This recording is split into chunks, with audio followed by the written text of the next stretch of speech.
មិនចាំបាច់ទ្រាំឲ្យគេហៅទេស្រីបងនឹងនៅរួមកុំដនៅកំដស្រីល្អនៅសង្ក្រានរាត្រីអូននាងមកពីភ្នំពេញមុខក៏ឲ្យស្រឡាញ់សម្រាប់អូននងចាបងឃើញរូបអូនស្រីព្រាមចិត្តមិននៅស្ងៀមចង់រកសង្សារអាចទេយប់នេះនួនឡងបងចង់សាសងនេតនឹងកាយាសង្ក្រានឆ្នាំថ្មីយប់នឹងបងងំអូនជីងទៅវត្តមើងចាអូនមើលណមើលគេរំសំបាយកាំងកាយអ្នកនោះកំពុងបង្ហងទៅហើយពុំគេចង់ទៅលេងពុំកាយសបាយសង្ក្រានឆ្នាំថ្មីតែនៅតែជុំមហាសេដ្ឋីបង្ហងម៉ូតូនៅក្បែរចិត្តដីអូនកុំទៅខ្វល់អូនកុំទៅភ័យអីណានួនละអងញាក់ទៅលបែងប្រជាប្រិយផងមានលបែងលបាំយ៉ាងច្រើនកន្លងចោលឈូងយកកសែងវាកអងឲ្យចាប់កូនខ្លែងអូនកុំទៅក្រែងអូនកុំទៅខ្លាចស្ទើរតែបងប្អូនយើងមិនមែនជាបិសា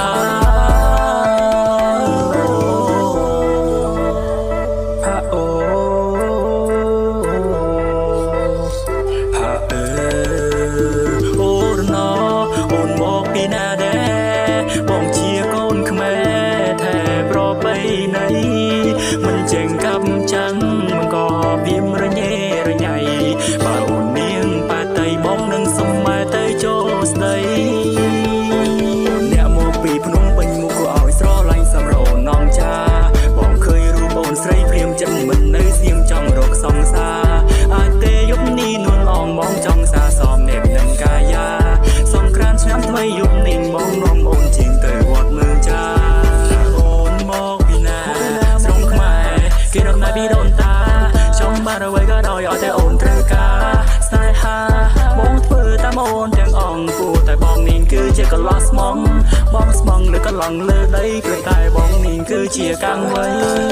អូននាងមកពីណាសំរងអង្គចាមកពីណាដែលថ្លៃឲ្យទេសង្ក្រានយប់នាងអូវៃវីភ្លីងបរិសុំកាន់ដៃបើអូននាងចង់ឡើងរំមិនចាំបាច់ទ្រាំឲ្យគេហៅទេស្រីបងនឹងនៅរួមកុំដនៅកំដស្រីល្អនៅសង្ក្រានរាត្រីអូននាងមកពីភ្នំពេញមុខក៏ឲ្យស្រឡាញ់សម្រាប់អូននងចា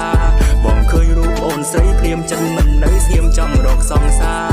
អាចទេយប់នេះនួនឡងបងចង់សាសងនេតនឹងកាយាសង្ក្រានឆ្នាំថ្មីយប់នឹងបងងំអូនជីងទៅវត្តមើងចា